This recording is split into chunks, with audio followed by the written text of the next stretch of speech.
Balon air yang besar saya dah beli, tapi kena juga ada jug yang kecil macam ni. Jug ni saya beli sebab dapat sekali dengan cawan ni. Cawan ni kita dapat 6 tau. So ni 4. Ada 2 lagi dalam ni. Tak boleh keluar pula.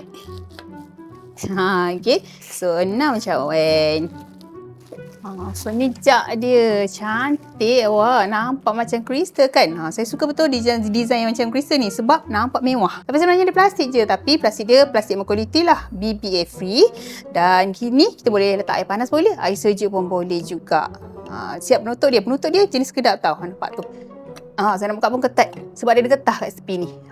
So, sesuai lah kita nak letak air panas, air sejuk, boleh tahan lama. So, dapat 6 cawan macam ni. Nampak kan cantik? Harga dia tak mahal pun. Wah, harga memang mampu bilik. Tak sampai RM30 pun kita dapat jug 2 liter yang ni dan dapat 6 cawan. So, korang nak raya nanti senang ada tetamu nak datang, boleh buat air kat dalam jug ni. Memang nampak cantik kan? Untuk jug ni dia ada 3 colour tau. Ini warna jenis lah. Dan ada warna hitam, ada juga warna gold. Memang semua cantik-cantik. So, awak boleh tekan link kat bawah untuk dapatkan jug yang cantik ni sebelum habis stok.